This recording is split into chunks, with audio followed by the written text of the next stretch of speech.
ಆತ್ಮೀಷ್ಕರೇ ನಮ್ಮರ ಸುದ್ದಿಗೆ ಸ್ವಾಗತ. ರಾಜ್ಯ ರಾಜಕೀಯದಲ್ಲಿ ಮಹತ್ವದ ಬೆಳವಣಿಗೆ ನಡೆದಿದ್ದು ಡಿ.ಕೆ. ಶಿವಕುಮಾರ್ ಮುಖ್ಯಮಂತ್ರಿಯಾಗಿ ಅಧಿಕಾರವನ್ನ ಸ್ವೀಕರಿಸಿದ್ದಾರೆ. ಹೊಸ ಸಚಿವ ಸಂಪುಟ ಕೂಡ ಅಸ್ತಿತ್ವಕ್ಕೆ ಬಂದಿದೆ. ಆದರೆ ಜಿಲ್ಲೆಗೆ ಮಾತ್ರ ಯಾವುದೇ ಸಚಿವ ಸ್ಥಾನ ಇದುವರೆಗೂ ಸಿಕ್ಕಿಲ್ಲ. ಎರಡನೇ ಪಟ್ಟಿಯಲ್ಲಾದ್ರೂ ನಮ್ಗೆ ಜಿಲ್ಲೆಗೆ ಸಚಿವ ಸ್ಥಾನ ಸಿಗುತ್ತದೆ ಅಥವಾ ಇಲ್ಲವೋ ಎಂಬ ರಾಜಕೀಯ ವಲಯದಲ್ಲಿ ಬಹು ಚರ್ಚೆಗೆ ಗ್ರಾಸವಾಗಿದ್ದು, ಈ ನಿಟ್ಟಿನಲ್ಲಿ ನಮ್ಮೂರ ಸುದ್ದಿಯೊಂದಿಗೆ ಹಿರಿಯ ಪತ್ರಕರ್ತರಾದ ಹಾಗೂ ರಾಜಕೀಯ ವಿಶ್ಲೇಷಕರಾದ ಸುಶೀಲೇಂದ್ರ ಕುಂದರ್ಗಿ ಅವರು ತಮ್ಮ ವಿಶ್ಲೇಷಣೆಯನ್ನ ಹಂಚಿಕೊಂಡಿದ್ದಾರೆ. ಬನ್ನಿ ಹಾಗಾದರೆ ಅವರು ಏನು ಮಾತನಾಡಿದ್ದಾರೆ ನಾ ಕೇಳೋಣ. ನಮಸ್ಕಾರ, ನಾನು ಸುಶೀಲೇಂದ್ರ ಆಚಾರ್ಯ ಕುಂದರ್ಗಿ, ಹಿರಿಯ ಪತ್ರಕರ್ತ. ಬಾಗಲಕೋಟೆ ಜಿಲ್ಲೆಗೆ ಮತ್ತೆ ಏನಾದರೂ ಸಚಿವ ಸ್ಥಾನ ಸಿಗಬಹುದೇ ಡಿ.ಕೆ. ಶಿವಕುಮಾರ್ ಅವರ ನೇತೃತ್ವದ ಕಾಂಗ್ರೆಸ್ ಸರ್ಕಾರದಲ್ಲಿ ಅನ್ನುವಂಥದ್ದು ಒಂದು ಪ್ರಶ್ನೆ. ಸಾಮಾಗಿರ್ತಕ್ಕಂತಹ ಸರ್ಕಾರ, ಬದಲಾಗಿರ್ತಕ್ಕಂತಹ ಉದ್ದೇಶ ಮತ್ತು ಗುರಿಗಳನ್ನು ಇಟ್ಕೊಂಡಿರ್ತಕ್ಕಂತಹ ಡಿ.ಕೆ. ಶಿವಕುಮಾರ್ ಅವರ ಈ ಸಂಪುಟದಲ್ಲಿ ಯಾರಿಗೆ ಸಿಗಬಹುದು ಕ್ಷೇತ್ರದವರು ಅಂದ್ರೆ ರಾಜಕೀಯ ವಿಶ್ಲೇಷಕರ ಪ್ರಕಾರ ಈ ಬಾರಿ ಬಾಗಲಕೋಟೆ ಜಿಲ್ಲೆಗೆ ಮಂತ್ರಿಗಿರಿ ಸಿಕ್ಕುವುದು ಕಷ್ಟ ಸಾಧ್ಯ ಅಂತ ಹೇಳಲಾಗ್ತದೆ. ಕಾರಣ ಏನು ಅಂದ್ರೆ 3 ಬಾರಿ ಗೋವಿಂದ ಕಾರಜೋಳ ಅವರ ಎದುರುಗಡೆ ಸೋತು ಸುಣ್ಣವಾಗಿದ್ದ ಆರ್.ಬಿ. ತಿಮ್ಮಾಪುರ್ ಅವರು ಮತ್ತೆ ಅನಾಯಾಸವಾಗಿ ಆರ್.ಬಿ. ತಿಮ್ಮಾಪುರ್ ಅವ್ರಿಗೆ ಆರ್ಸಿ ಬರ್ಲಿಕ್ಕೆ ಕಾರಣ ಆಯ್ತು. ಈ ಆರ್ಸಿ ಬರ್ಲಿಕ್ಕೆ ಕಾರಣದ ಹಿಂದ್ಗಡೆ ಮತ್ತೊಂದು ವಿಶೇಷ ಅಂತಂದ್ರೆ ಅವರನ್ನ ರಾಜ್ಯಸಭೆಗೆ ಅಂದ್ರೆ ವಿಧಾನ ಪರಿಷತ್ತಿಗೆ ನೇಮಕ ಮಾಡಿ ಕೂಡ ಕಳಿಸ್ಲಾಯ್ತು. ಮುಧೋಳ ಮತಕ್ಷೇತ್ರದಲ್ಲಿ ಒಂದು ವಿರೋಧ ಪಕ್ಷದ ಶಾಸಕ ಒಬ್ಬರಾದ್ರೆ ವಿಧಾನ ಪರಿಷತ್ತಿಗೆ ನೇಮಕಗೊಂಡಿರ್ತಕ್ಕಂಥ ಆರ್.ಬಿ. ತಿಮ್ಮಾಪುರ ಅವರು ಒಂದು. ಬಹುಶಃ ರಾಜತಾಂತ್ರಿಕ ವಿಷಯಗಳು ಇರಬಹುದು, ಅದು ತಂತ್ರನೋ ಕುತಂತ್ರನೋ ಇರಬಹುದು. ಆದ್ರೆ ಬಿಜೆಪಿಯ ವಿಧಾನಸಭೆಗೆ ಆಯ್ಕೆ ಆಗಿರ್ತಕ್ಕಂಥ ಕಾರಜೋಳ ಅವರ ಅಧಿಕಾರಕ್ಕೆ ಒಂದಿಷ್ಟು ಅಡ್ಡಗಾಲನ್ನ ಹಾಕುವ ಮುಖೇನ ವಿಧಾನ ಪರಿಷತ್ತಿಗೆ ಆಯ್ಕೆ ಮಾಡಿ ಕಳಿಸಿರ್ತಕ್ಕಂಥ ತಿಮ್ಮಾಪುರ್ ಅವರು ಅದೇ ಒಂದು ಸೆಳವಿನಲ್ಲಿ ಆದರೆ ಒಂದು ವಿಶೇಷ ಅಂದ್ರೆ ಆರ್.ಬಿ. ತಿಮ್ಮಾಪುರ್ ಅವರು ಸೋತಾಗ್ಲೂ ಕೂಡ ಪಕ್ಷ ನಿಷ್ಠೆಯನ್ನ ಮರೆತಿರ್ಲಿಲ್ಲ, ಪಕ್ಷ ಸಂಘಟನೆಯನ್ನ ಮರೆತಿರ್ಲಿಲ್ಲ ಅನ್ನೋದು ಬಹಳಷ್ಟು ಉಲ್ಲೇಖನೀಯ. ಹೀಗಾಗಿ ಆರ್.ಬಿ. ತಿಮ್ಮಾಪುರ್ ಅವರಿಗೆ 2023ನೇ ಚುನಾವಣೆಯಲ್ಲಿ ಅವರು ಆಯ್ಕೆಯಾಗಿ ಬರ್ತಾರೆ ಗೋವಿಂದ ಕಾರಜೋಳ ಅವ್ರ ವಿರುದ್ಧ. ಆಯ್ಕೆಯಾದ ಬಂದ ತಕ್ಷಣವೇ ಅವರಿಗೆ ಮತ್ತೆ ಸಚಿವ ಸ್ಥಾನ ಸಿಗ್ತದೆ. ಸಚಿವ ಸ್ಥಾನ ಸಿಕ್ಕ ಮೇಲೆ ಅವ್ರಿಗೆ ಸಿಕ್ಕಿರ್ತಕ್ಕಂಥದ್ದು ಪೋರ್ಟ್ಫೋಲಿಯೋ ಯಾವುದು ಅಂದ್ರೆ ಅಬಕಾರಿ ಖಾತೆ.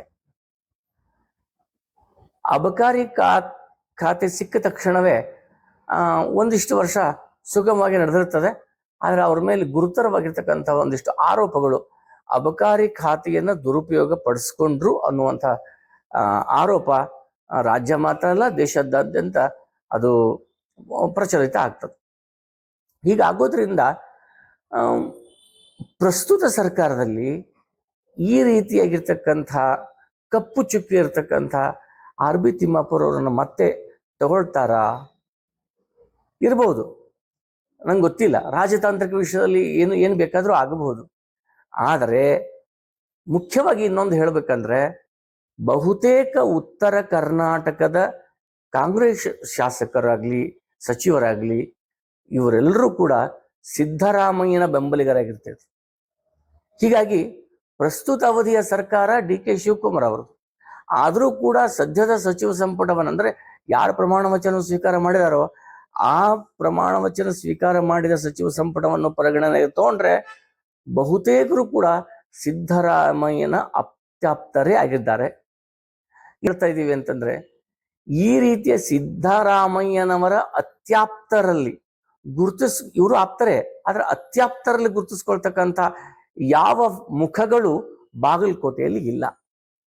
ಹೀಗಾಗಿ ಇನ್ನು ನಾವು ಹೀಗಾಗಿ ಸ್ವಲ್ಪ ಈ ಬಾರಿ ಆರ್.ಬಿ. ತಿಮ್ಮಾಪುರ್ ಅವರ 2ನೇ ಹಂತದ ಪ್ರಕ್ರಿಯೆಯಲ್ಲಿ ಬಹುಶಃ ಸಿಗ್ತದೋ ಇಲ್ವೋ ಗೊತ್ತಿಲ್ಲ. ಇನ್ನು ಬಾಗಲಕೋಟೆ ವಿಷಯ ಬಂದಾಗ ಏನಾದರೂ ಚರ್ಚೆ ಬಂದ್ರೆ ಬಾಗಲಕೋಟೆಗೆ ಕೊಡಲೇಬೇಕು ಅನ್ನುವಂಥ ಒತ್ತಡಗಳೇನಾದರೂ ಬಂದ್ರೆ ತಿಮ್ಮಾಪುರ್ ಅವ್ರಿಗೂ ಸಿಗ್ಲಿಕ್ಕೂ ಬಹುದು ಅನ್ನೋದು ಒಂದು ವಿಶ್ಲೇಷಣೆ.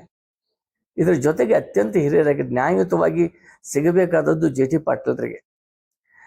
ಪಾಟೀಲ್ರಿಗೆ ಸತತ 4 ವರ್ಷಗಳ ಕಾಲ ಅವರು ಆಯ್ಕೆಯಾಗುತ್ತಾ ಬಂದರೂ ಕೂಡ ಅವ್ರಿಗೆ ಒಂದು ಒಂದು ಬಾರಿಯೂ ಅವರಿಗೆ ಸಚಿವ ಸ್ಥಾನ ಸಿಕ್ಕದ್ದಿಲ್ಲ. ಆದರೆ ಅವ್ರಿಗೆ ಒಂದು ಹಟ್ಟಿ ಚಿನ್ನದ ಗಣಿಯ ಅಧ್ಯಕ್ಷ ಸ್ಥಾನ ಸಿಕ್ಕಿತ್ತು. ಅದನ್ನೇ ಏನು ಕಾರಣ, ಮಾರುಕಟ್ಟೆ ಬೆಲೆ ಏರಿದ್ರಿಂದಲೋ ಹಟ್ಟಿ ಚಿನ್ನದ ಗಣಿ ಒಂದು ವೈಭವಕ್ಕೆ ಏರಿ ಅದೊಂದು ಒಳ್ಳೆ ಲಾಭದಾಯಕ ಉದ್ಯಮವಾಗಿ ಇವರ ಅವಧಿಯಲ್ಲಿ ಬಂದದ್ದು ಕೂಡ ಅದು JT ಪಾಟೀಲ್ರ ಹೆಗಲಿಗೆ ಸಂದಿರತಕ್ಕಂಥ ಜಯ ಅನ್ಬೋದು, ಅಥವಾ ಒಂದು ಗೆಲುವು ಅನ್ಬೋದು, ಒಂದು ಸಕ್ಸಸ್ ಅನ್ಬೋದು. ಆದರೆ JT ಪಾಟೀಲ್ರ ಸ್ವಭಾವ ಎಂಥದ್ದು ಅಂತಂದ್ರೆ, ಬಹುತೇಕವಾಗಿ ಅವ್ರದ್ದು ಅವರ ಪಕ್ಷನಿಷ್ಠೆಯ ಬಗ್ಗೆ ಯಾರೂ ಪ್ರಶ್ನೆ ಮಾಡುವಾಗಿಲ್ಲೇ ಇಲ್ಲ. ಆದರೆ ಇದೇ ರೆಡ್ಡಿ ಕೋಟಾದಡಿಯಲ್ಲಿ ಸಂಬಂಧಿಕರೇ ಆಗಿರ್ತಕ್ಕಂಥ HK ಪಾಟೀಲ್ ಅವರಿಗೆ ದಕ್ಕಿದ್ರಿಂದ JT ಪಾಟೀಲರು ಸತತವಾಗಿ ಆ ಅನ್ಯಾಯಕ್ಕೆ ಒಳಗಾಗ್ತಾನೆ ಬಂದಿದ್ದಾರೆ. ಆದರೆ ಈ ಬಾರಿ ಮೊದಲ ಹಂತದ ಪ್ರಮಾಣ ವಚನ ಸ್ವೀಕಾರ ಮಾಡುವಾಗ ಹಿರಿಯರಾಗಿರ್ತಕ್ಕಂಥ HK ಪಾಟೀಲರು ದೂರ ಉಳಿದಿರೋದ್ರಿಂದ ಎಲ್ಲೋ ಒಂದು ಕಡೆ ಆಸೆ JT ಪಾಟೀಲರಿಗೆ ಸಚಿವಗಿರಿ ಸಿಗಬಹುದಾ ಅನ್ನೋದು ಒಂದು ಪ್ರಶ್ನೆ. ಆದರೆ ಆಗ್ಲೇ ನಾನು ಹೇಳಿದಾಗನೇ JT ಪಾಟೀಲರಲ್ಲಿ ಒಂದು ಗೌಡಿಕೆ ಗತ್ತಿದೆ. ಆದರೆ ಇವರ ಪಕ್ಷನಿಷ್ಠೆಯ ಬಗ್ಗೆ ಯಾರೂ ತಕರಾರು ಎತ್ತುವಂಗಿಲ್ಲೇ ಇಲ್ಲ. ಪ್ರಸ್ತುತ ರಾಜಕಾರಣದಲ್ಲಿ ವ್ಯಕ್ತಿನಿಷ್ಠೆ, ಪಕ್ಷನಿಷ್ಠೆ, ಹಣ ಬಲವೋ, ಅಧಿಕಾರ ಬಲವೋ, ಮತ್ತೊಂದು ಮುಗಿದೊಂದು ಸಮುದಾಯದ ಬಲವೋ, ಜಾತಿಯ ಬಲವೋ, ಹೀಗೆ ಏನೆಲ್ಲ ವಿಶ್ಲೇಷಣೆ ಒಳಪಡಿಸಿದಾಗ JT ಪಾಟೀಲರು ಕೂಡ ಇದರಿಂದ ಸ್ವಲ್ಪ ಹೊರಗೆ ಉಳಿತಾರೆ ಅನ್ನುವಂಥದ್ದು ಒಂದು ಪ್ರಸ್ತುತ ರಾಜಕೀಯ ವಿಶ್ಲೇಷಕರ ಒಂದು ಅಭಿಪ್ರಾಯ. ಹೀಗಾಗಿ ಇನ್ನು ಮುಂದೆ ಬರ್ತಕ್ಕಂಥದ್ದು ರಾಜ್ಯದ ಪಂಚಮಸಾಲಿ ಸಮುದಾಯದ ಟ್ರಸ್ಟಿನ ಅಧ್ಯಕ್ಷರು ಆಗಿರ್ತಕ್ಕಂಥವ್ರು, ಅಂದ್ರೆ ಕೂಡಲ ಸಂಗಮ ಪೀಠ ಹರಿರ್ತಕ್ಕಂಥವ್ರು ವಿಜಯಾನಂದ ಕಾಶ್ಯಪ್ನವರು. ಬಹುಶಃ ಇವರಿಗೆ ಮತ್ತು ಇವರ ತಂದೆಯವರಿಗೆ ಹೋಲಿಸಿದ್ರೆ ಅಜಗಜಾಂತರ ಅಂತಕ್ಕಂಥ ಒಂದು ಸ್ವಭಾವ ಮತ್ತು ಗುಣಮಟ್ಟದಲ್ಲಿ ವ್ಯತ್ಯಾಸಗಳಿವೆ. ಕಾಶ್ಯಪ್ನವರು,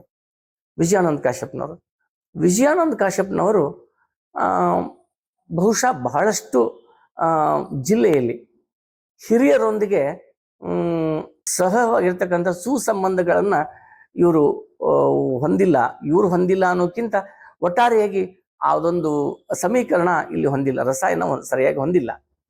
ಹೀಗಾಗಿ ಹಿರಿಯರ ಮೇಲೆ ಮಾಡಿರ್ತಕ್ಕಂತಹ ಆರೋಪಗಳಿರ್ಬೋದು, ಆ ನಂತರದಲ್ಲಿ ಇವರ ಸ್ವಲ್ಪ ಸ್ವಭಾವತಃ ಇವ್ರದ್ದೊಂದು ಸ್ವಲ್ಪ ಮುಂಗೋಪ ಸ್ವಭಾವ ಇರ್ಬೋದು, ಆಮೇಲೆ ನೇರವಾಗಿಯೇ ಯಾವ ಬಿಡೆನೂ ಇಲ್ಲದೆ ಮಾತಾಡ್ತಕ್ಕಂಥ ಸ್ವಭಾವ ಇರ್ಬೋದು.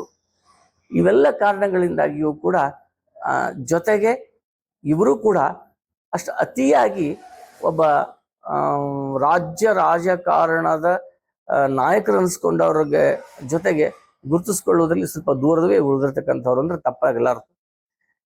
ಹೀಗಾಗಿ ಈ ಸಂದರ್ಭದಲ್ಲಿ ಅದು DK ಶಿವಕುಮಾರ್ ಅವರ ರಾಜ್ಯ ಸಂಪುಟದಲ್ಲಿ ಇವರೆಲ್ಲರೂ ಕೂಡ ಸ್ವಲ್ಪ ದೂರದಲ್ಲೇ ನಿಲ್ತಾರೆ ಅನ್ನುವಂಥದ್ದು. ಜೊತೆಗೆ ಈಗ ಒಂದು AICC ಅಧ್ಯಕ್ಷರಾಗಿರ್ತಕ್ಕಂಥ ಮಲ್ಲಿಕಾರ್ಜುನ ಖರ್ಗೆ, ರಾಹುಲ್ ಗಾಂಧಿ, ಅನಂತರದಲ್ಲಿ ರಾಜ್ಯದಲ್ಲಿ ಇರ್ತಕ್ಕಂಥ ಸಿದ್ದರಾಮಯ್ಯ, ಇವರು ಸಂಪುಟದಲ್ಲಿ ಯಾರ ಮಂತ್ರಿ ಆಗಬೇಕು ಅನ್ನುವಂಥ ನಿರ್ಧರಿಸ್ತಕ್ಕಂಥ ಒಂದು ನಿರ್ಣಾಯಕ ಸ್ಥಾನದಲ್ಲಿ ಕೂತಿರ್ತಕ್ಕಂಥವ್ರು. ಇದರ ಜೊತೆಗೇನೆ DK ಶಿವಕುಮಾರ್ ಅವರಿಗೂ ಒಂದಿಷ್ಟು ಅವಕಾಶಗಳಿವೆ. ತನ್ನ ಸಂಪುಟದಲ್ಲಿ ತಾನೇ ಆಯ್ಕೆ ಮಾಡಿಕೊಳ್ಳಬೇಕು, ಸಂವಿಧಾನ ದತ್ತವಾಗಿರ್ತಕ್ಕಂಥ ಒಂದು ಅಧಿಕಾರ ಅದು. ಆದ್ರೆ ಎರಡನೆಯ ಸಂಪುಟದಲ್ಲಿ ಯಾರನ್ನ ಮಾಡ್ಕೋಬೇಕು ಅನ್ನೋದು ಒಂದು ಪ್ರಶ್ನೆ.